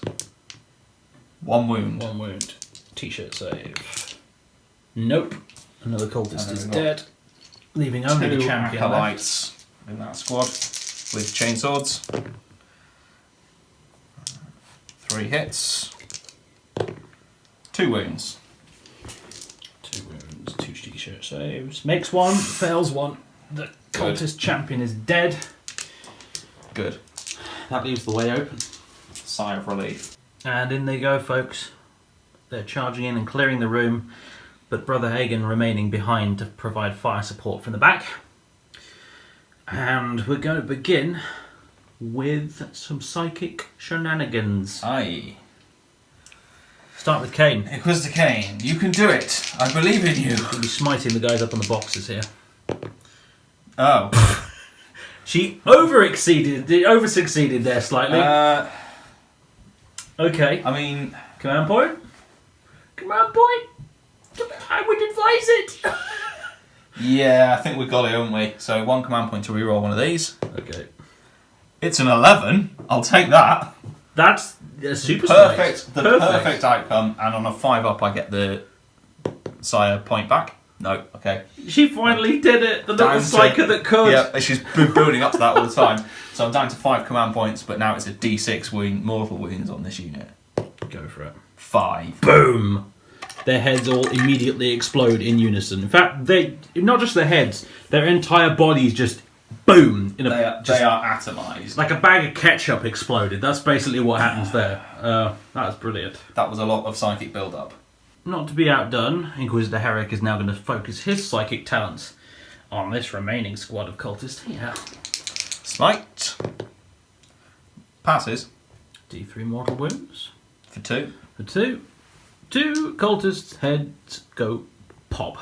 And for his next trick, casting Castigate, is it? Castigation. On the rebel commissar at the back there. That fails. Oh dear. I think I'm going to use a command point on that. Command point it is. That 1. Passes. Do I get the command point back on a 5-up? No. And this gentleman is leadership 9, I think. Okay. So... that'll do it then. Yep, I'll do it. D3 mortal wounds.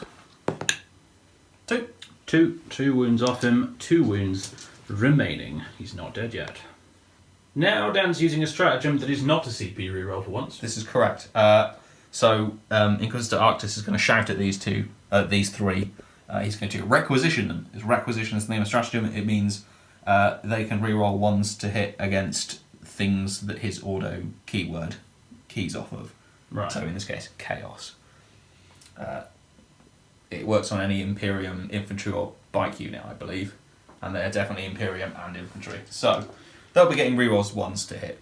Giving Hagen and the 2 remaining acolytes reroll 1s, yeah. Nice. Not a bad idea at all. Yep. So let's start with the las pistol. Misses. Plasma pistol. Hits. Damn. Wow, okay. Hagen then. See if he can do it himself. Reroll the 1. You roll that 1. No. 2 hits. 1 wound. It's -1. So that means, well, they're actually in cover behind those boxes there, so t-shirt save. Nope. 1 more cultist bites the dust. Heavy bolt around to the face. Not a nice way to go. Right, trying to finish these heretics off. Kane's going to level her... what's the name of this bolt? Condemner bolt gun. I keep wanting to call it an adjudicator bolt gun, and that sounds cool as well, but that's not right at all. It sounds nice, but no. Anyway, so condemner bolt gun of the cultists. I mean, it's effectively a bolt gun, unless you're a psyker.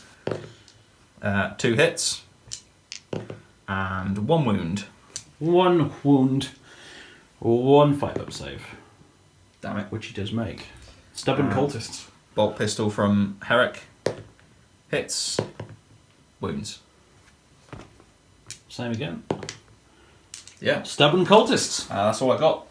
Ordinarily, morale might be an issue for these cultists, but with the rebel commissar behind them, and having only taken 3 casualties, he's going to ensure that they stand firm in the name of the Chaos Gods.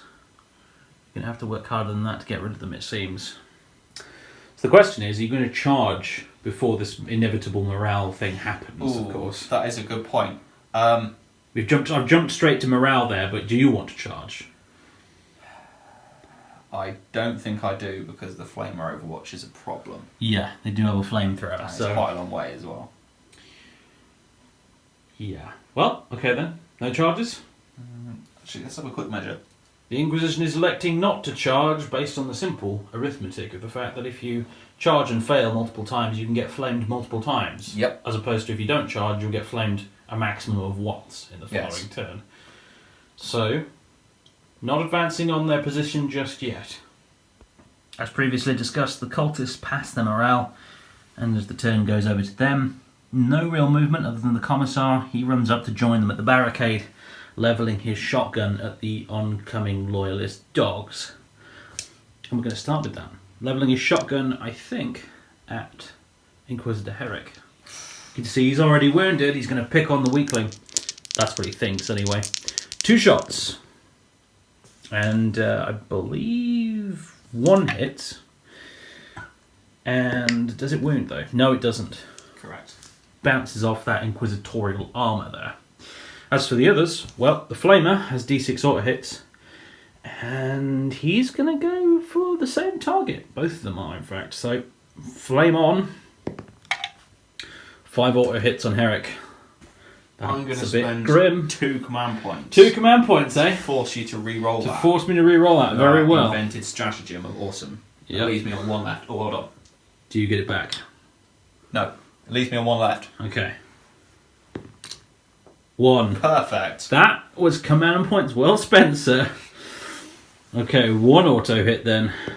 Wounds. It does wound. 4-up save. And Herrick bosses it. Well done. Right. Right, the remaining auto gun.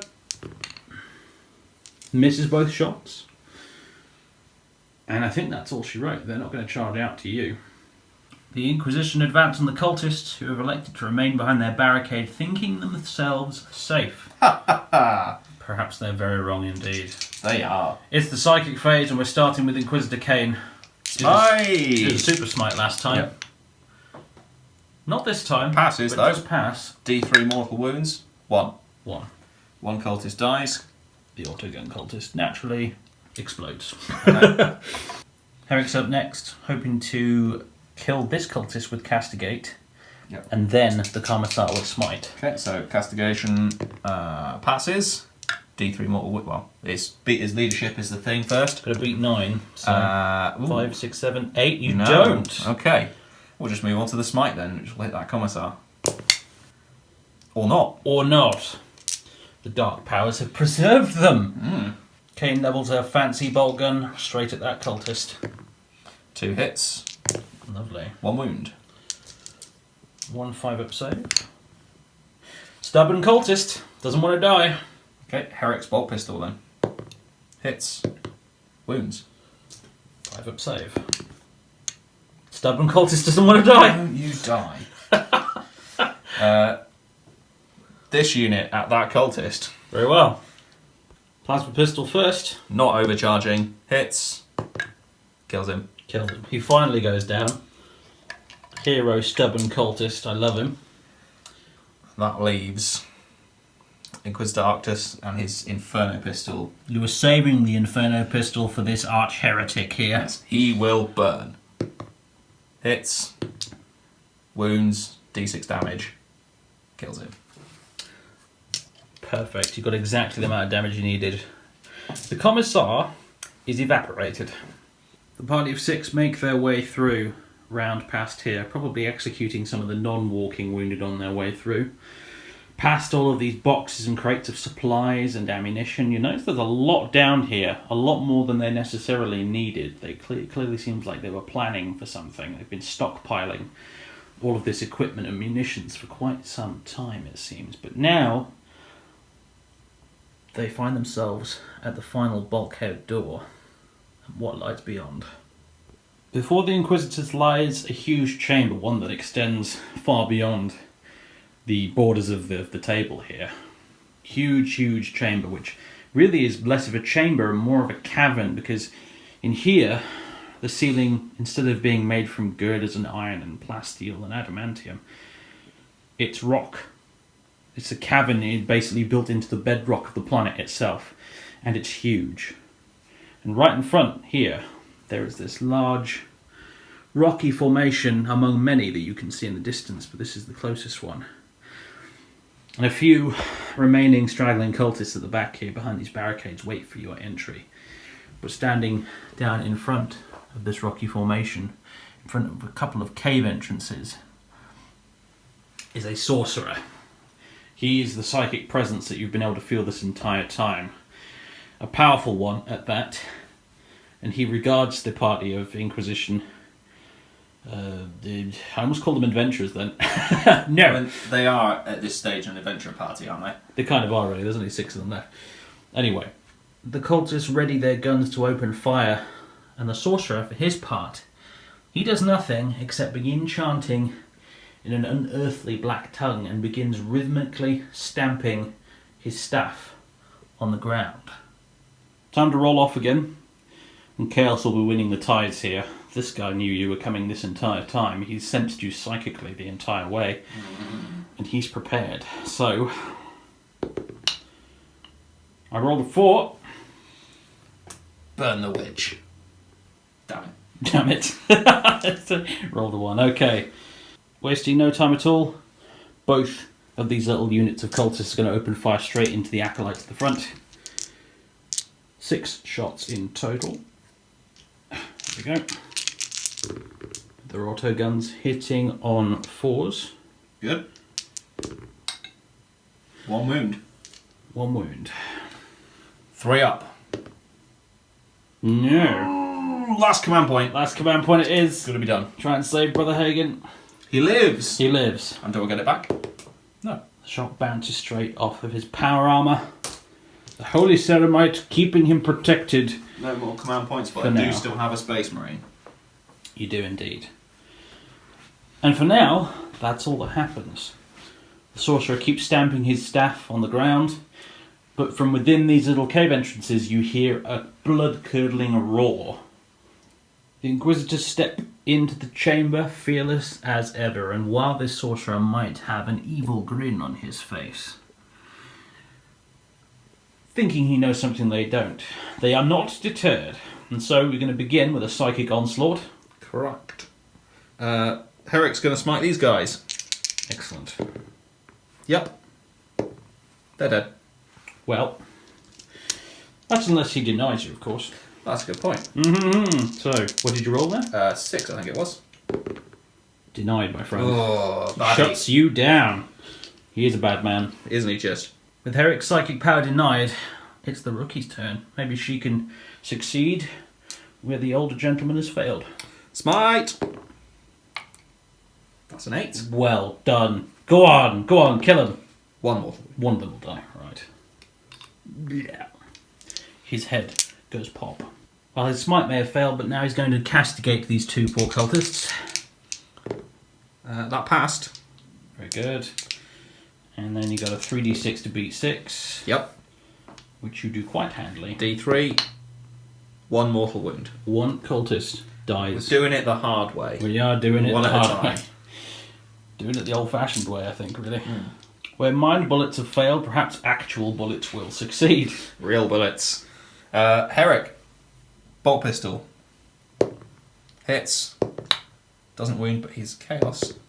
Does wound. Here, roll. 5 up saving cover. No. Oh. He takes a bolt shell right through the middle of that visor bit there, I like to think. Goes right in the middle. Dead-eye shot. Okay, next up, the Acolyte team and the Space Marine firing at this squad here. We'll go with a heavy bolter first. Force, because he moved. Beautiful. You finally got his eye in, it seems. He's powered up now. Thanks to that command point viewer to keep him alive. He's like, right, okay, I can do this. The Emperor's given me a second chance. Only 1 wound, though. Oh dear. But it is -1. T-shirt save. Got Fails. Dead cultist. Plasma pistol. Hits. Does kill a cultist. All the cultists have now been dealt with.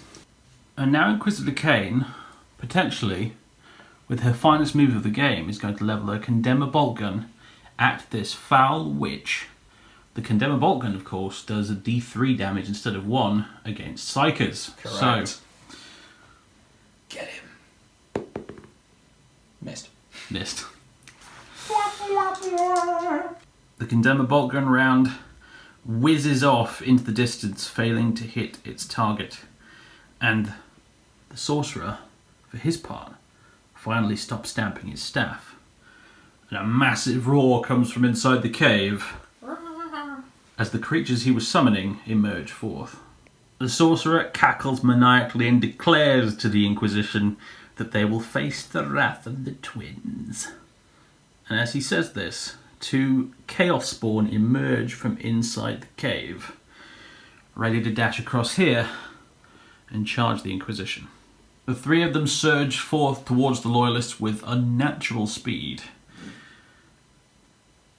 Perhaps now they die, or now is the time for heroes? The Emperor protects. The Emperor protects! One of them loudly declares. I'm not sure which one. I like to think it was the Space Marine, actually. Sure. Alright, and before that happens, though, well, after that happens, technically, there's the Psychic Phase, and so the Sorcerer is going to unleash his psychic potential. He was a bit distracted earlier, but now he's entirely focused on his task. He's going to start with a Smite. Ha! Okay, that's a perils. Like I said, the Emperor protects. Apparently so. He was too overconfident. He takes 1 mortal wound. And recoiling from that, he's going to try his second trick, which is going to be Prescience on the Chaos Spawn. Which fails as well. The Light of the Emperor has completely stifled him. I promised you we didn't re-roll that a bunch of times off camera or anything like that. That's totally legit. That's awesome. That actually happened. That actually happened. Very well. You didn't even have to deny his psychic powers. They just completely failed. Very well. He does have a las pistol though, which is going to shoot at the acolytes at the front, which does hit. Fails to wound though. Oh, the Emperor protects indeed. Okay. And now we go swiftly into the charge phase, where the Chaos Spawn are going to be going first, straight into your acolytes at the front, I believe. The Spawn only need a 4-inch charge to make it into the acolytes. Let's see if they can make that at least. Oof! They just manage it. Okay, roused from their slumber perhaps, a little bit groggy still, but they've managed to just about make it in there. But, of course, Overwatch is very much a thing. Last pistol. Missed. Heavy bolter. Missed. Plasma pistol. Let's overcharge. Oh boy, okay. Hits! Oh, yes! It doesn't wound a spawn. They're toughness 5, I believe. They are, yeah. Disappointment. Close but no cigar. And then it's going to be the Sorcerer piling in after them as well. He does make his charge. Heading on in there. So this is what it comes down to. One big brawl in the final chamber. The Spawn are going to be going first. And before you attack with them, you have to roll a d3 for mutated beyond reason to find out what their special attributes are going to be in combat. So that is 2, which gives them Grasping Pseudopods. Grasping Pseudopods means they get to add 2 to their attack characteristic until the end of the phase. And they have d6 attacks to begin with in the first place, so it's going to be d6 plus 2 for each one. So 3 attacks for the first spawn and 8 attacks. a whopping 8 attacks for the other one. I totally forgot to mention it, but the Inquisitors heroically intervened into this combat as well. Which means I can't target them with the spawn attacks, they're going to be going straight into the Acolytes. Right, here are the spawn attacks. Hitting on 4s, and now winning on 3s. Oh, that's poor. That's really poor. Only 1 wound goes through, but it is AP minus 2, and it is 2 damage. Okay, so it's on Brother Hagen. He's got his 3 up, so that goes to a 5 up. 5 up on his power armour. No, he falls. The brother falls, but in so doing manages to protect the others from the ravaging chaos spawn. I like to think he absorbed all of those attacks that came in on them, and he finally fell with the last one. And now it's time for the others to exact some revenge. If you don't have any command points to interrupt, do you? Nope. So you've got your Sorcerer next. So it is going to be the Sorcerer next. Alright, he's got 3 attacks with his Force Sword. He's got a sword and a stave model on there. I'm going to choose to use the Force Sword in this particular case. So he hits on 3s, and he's going to wound on 4s. He gets 2 wounds, minus 3. They've only got 5 up save, so both the Acolytes are dead. He strikes them both down with his evil Force Sword. Leaving just the Inquisitors alive. Just the 3 Inquisitors themselves. Yeah. Well, everyone else has done their job to keep them alive to this point, so, yeah. Okay, here we go. We're starting with the rookie, Kane. Inquisitor Kane. 3s. Ooh, not bad.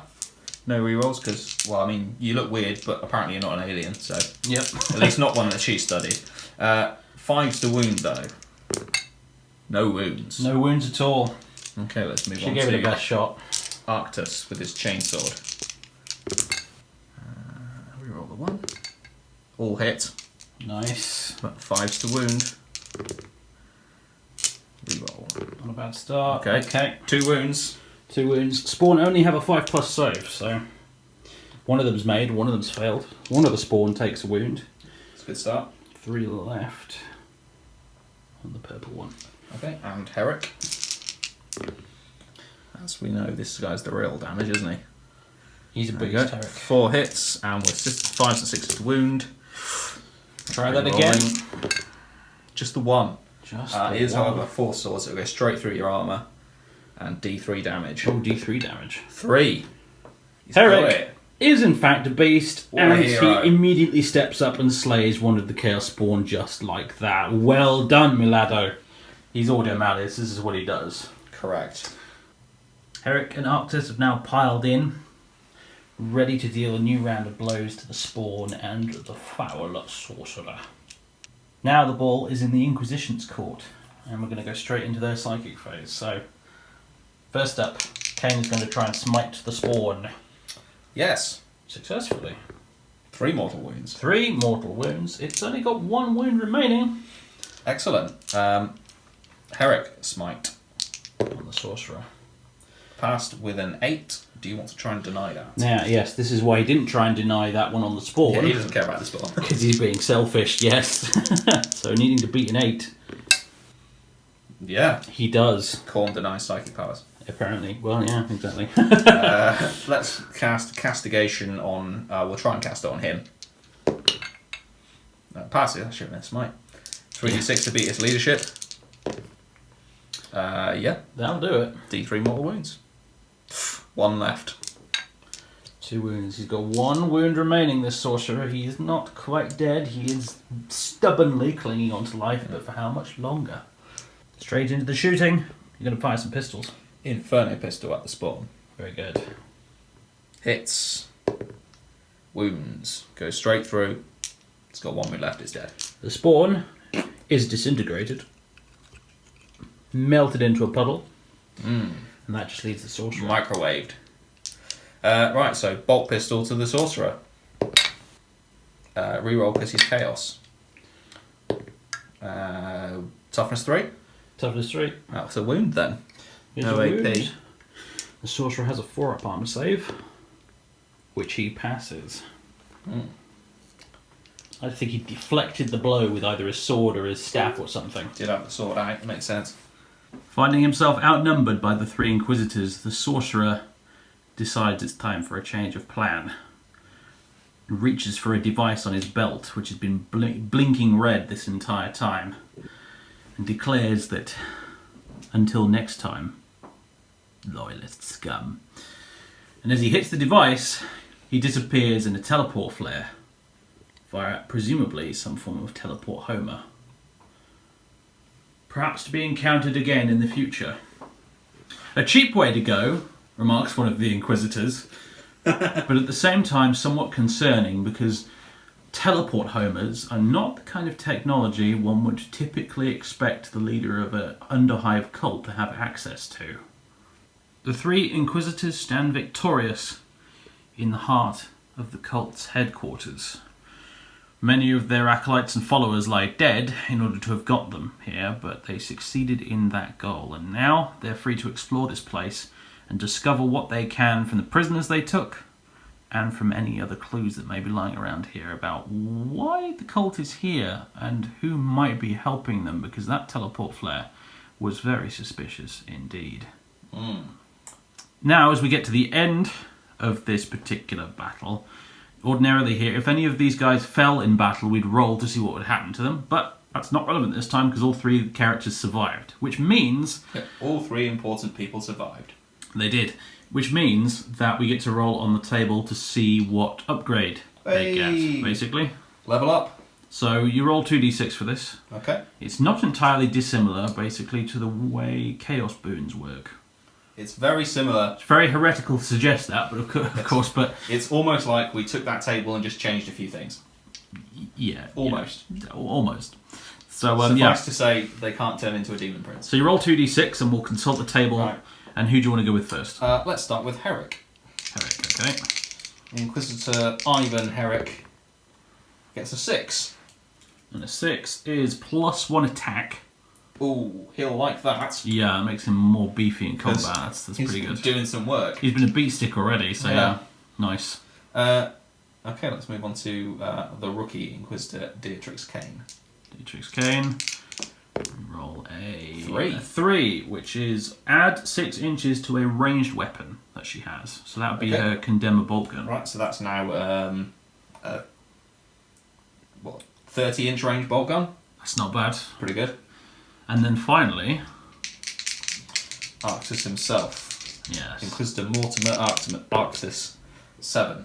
Ooh. you get to pick one from the table with a 7. Do you know what? I'm going to pick that 12. Okay, so on a 12, you're awarded with a Rosarius, basically, which means you have a 4+ invulnerable save now instead of a 5+ invulnerable save. So I think that's appropriate for he's him. harder to kill, basically, and he took a beating in this battle as well, didn't he? So that is appropriate. All right, so there are the upgrades. We need to write them down now so we don't forget for next time. But anyway, I've done that. well, folks, we had a lot of fun. That's very different from your usual style of 40k battle report. We hope you enjoyed it. This is part 1 of the campaign. Working title, 8 days on Reuvengrad. But I like the way you covered your mouth so it was almost as if you'd edited that in later. Yeah. I had a brief moment there where I forgot what the title actually was. Yep. But anyway, so that was the first episode. There'll be a number more to come as the Inquisition uncovers the conspiracy in place on this world and all that entails. Yep, successful start. Yeah, pretty successful start for the Imperium. All the important people survived. We captured a hostage to poke and ask questions, and we found this mysterious place. Yes. So we can poke around for clues. This inner sanctum here at the bottom of the hive. Yeah, not bad. Okay, well, ladies and gentlemen, we had fun. We hope you had fun. We absolutely had fun. It was awesome. It was good. And we hope you join us in the future for the rest of these campaign battle reports. I hope to get them uploaded as regularly as possible, but we need to fit things in around our schedules and stuff, so it'll arrive when it arrives, but I'm hoping it'll be a relatively regular and quick affair. But we'll see. Anyway, boys and girls, ladies and gentlemen, thanks very much for watching. We'll catch you next time.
Right.